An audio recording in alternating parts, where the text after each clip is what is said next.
functions generate these kinds of effects. So you talked about one example, right?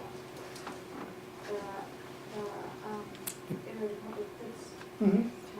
So is there a large range of families? I mean, what are the characteristics of those families of paths that then How often would this be the correct condition? This is what you're asking, right? Is this the question?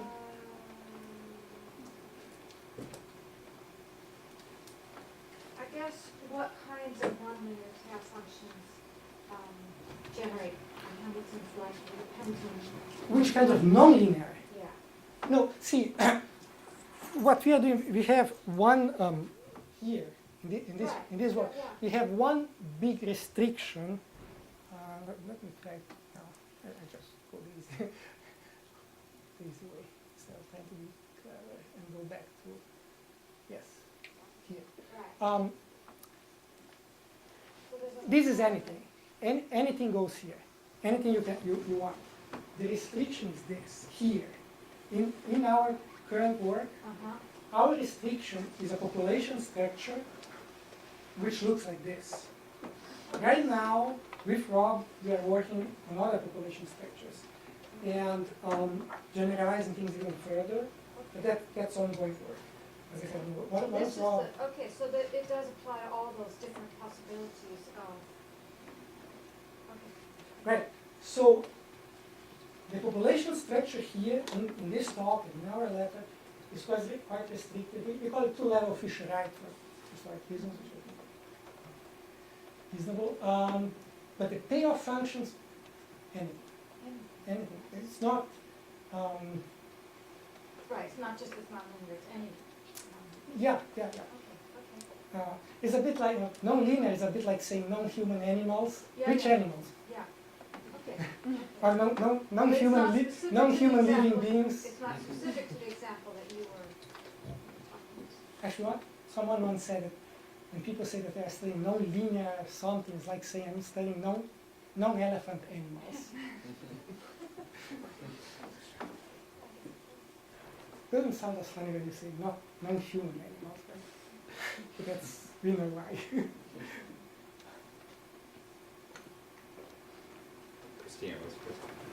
So it seems like the IPG, the setup that you have, doesn't actually require like major cognitive abilities, or at least should limit where you see it in the animal kingdom.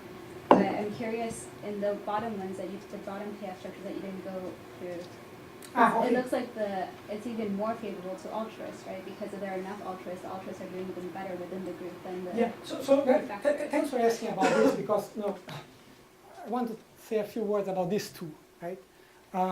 This is variable costs and benefits, and this is I forget what the IG is now, but okay. This means take this one here and just suppose it's nonlinear, right? So you have some cost. The black is the non-altruist. Is the altruist, sorry. So there is a cost. The non-altruist doesn't pay the cost, but then the benefits they are not linear. They are something else, right? Some function. This here, iterated general. Okay? From here to here is exactly the same as going from here to here. So it's the same game that I played here. Let's try it. Why is there a crossover between the altruists, the relative position of the altruists, and the? Well, this is just an example. There could be or not. There could be. I mean, maybe it's rare that it happens, but you could imagine a story in which it would happen. But the really important thing is trying to reproduce what was on the previous one, but now starting with something which looks like this, say. I mean, only looking at the black one, the altruists, right? So for one repetition, say you would have something like this. There is a threshold, because if you are very few, you cannot do the hunt. If you are enough, you are successful, and then it saturates. Right? Slightly different maybe from that picture. If you have a mechanism that tells you, and you have now on top of this you have now t repetitions. So you multiply by t. So this goes down, and this goes up by t. And you have a mechanism that tells you, if it hurts you, stop. So the first time you do it, and then you stop. And if it's good for you, the mechanism is not activated, you don't stop. So you are here now, right? So from this one, you went to this, and that's what represented there. We just took this one here and played this game with it. We stretched it. This part here,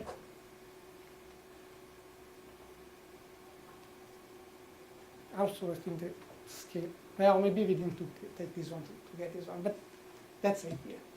But was there a reason for choosing the bottom row strategies in terms of contexts that you thought were common, wherein altruists were actually outperforming defectors when common within the group?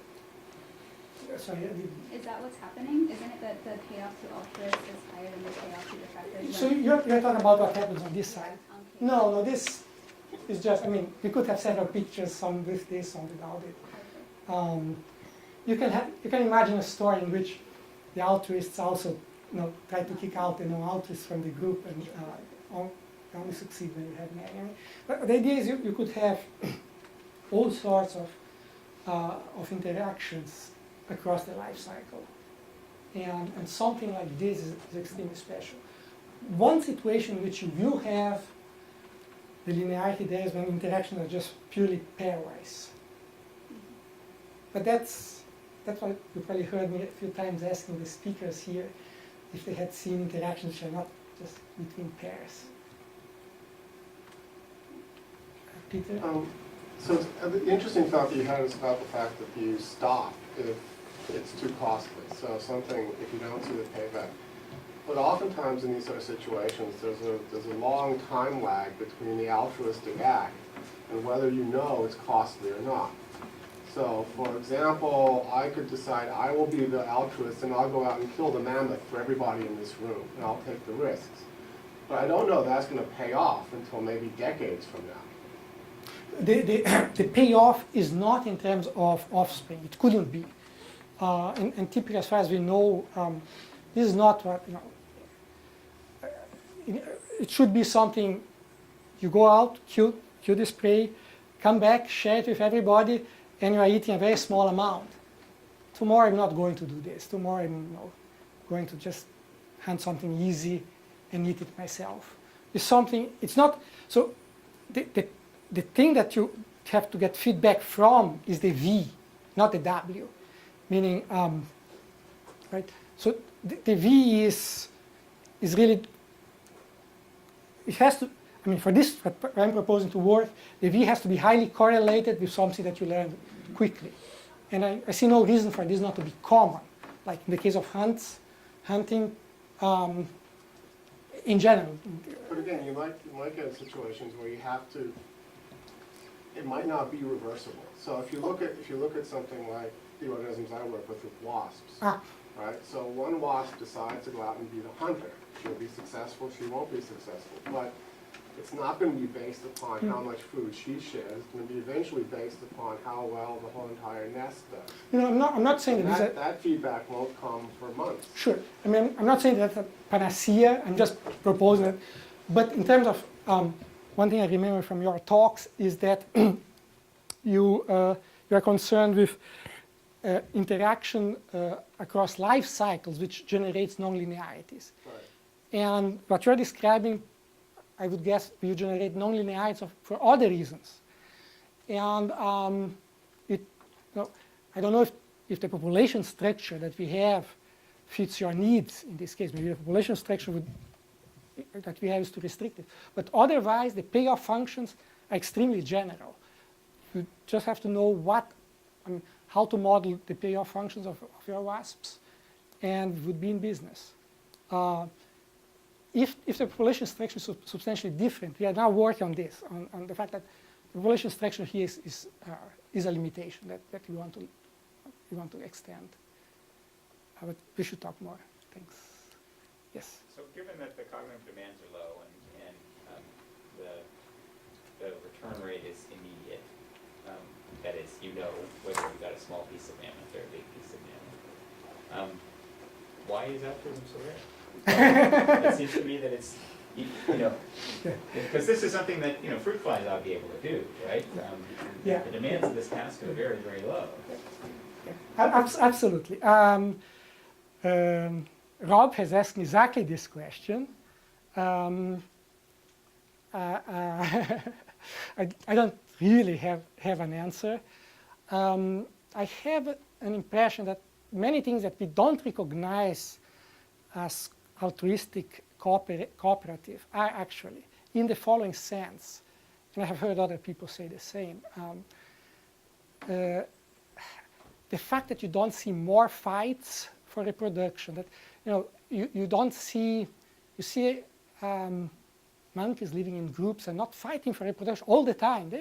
Sometimes they're just quietly eating there. That's a kind of cooperation, and I'm not trying to propose something that there may be much more altruism than we have recognized. But it's a fantastic question, and Clark, you answer it. Well, I was just going to say a lot of it could depend. A lot of it could depend on the ecology. So, fruit flies, humans are predators. So, cooperating to take down prey, you can have a payoff function of these kinds that Roberto was talking about, where if 3 of us do it, there could be some threshold where we can take down the man. There are fruit flies in herbivore that eats fruit, so fruit flies don't, the ecology constrains it, so they don't really have an opportunity to do that. And in cases where they do, so Joel Sachs's talk, it looks like altruism is in fact ubiquitous in rhizobia. So, and a lot of the other, we did that big phylogenetic analysis of microorganisms where, we looked at the relative prevalence, mutualism versus, and mutualisms are all over the place there. And so it could be the ecology in a lot of cases. When we just think about food cooperation, that's only one way in which it could happen. I'm a lot happier with the answer, with Roberto's answer, that it may be much more common. And it struck me that territoriality may be one component of this, right? There's a sort of right of first possession where you don't fight over the territory, and that's a form of cooperation. I'm a lot happier with that than with fruit flies don't hunt as an explanation, because there's always some. They're not mutually exclusive. Well, no, but we could all lay our fruit fly eggs next to each other and reduce desiccation rates, right? There's always some way in which some coordinated behavior potentially has group level benefits. It strikes me that it's very rare that there's an organism that is, they have to be extremely solitary to completely preclude those possibilities. I want to add a comment, not about your question, but all these questions bring up to my mind something I haven't commented so far. I think it's quite interesting.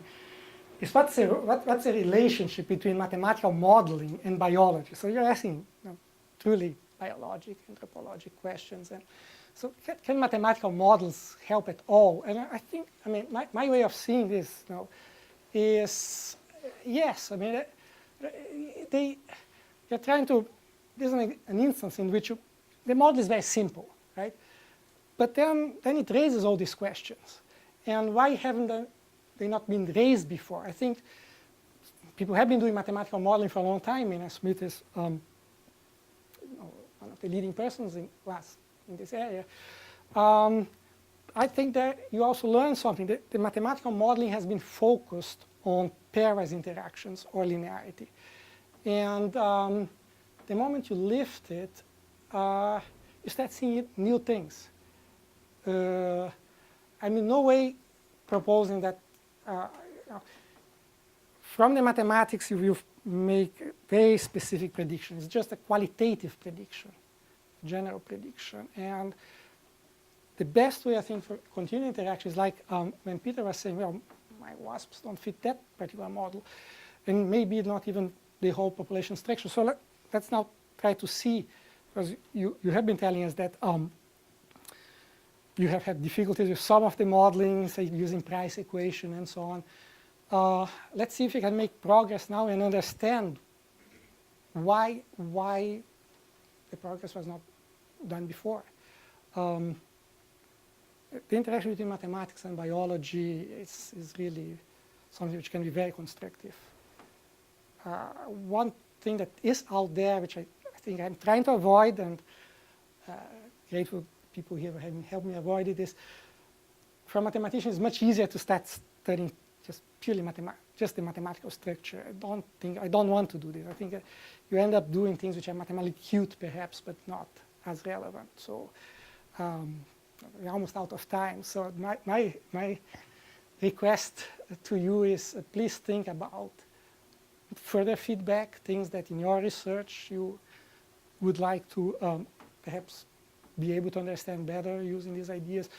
If you are still puzzled how this compares with the price equation, you can even set up a time with a larger blackboard and talk a bit about this. You're out of time, right? Yeah, So thank you again. Very much.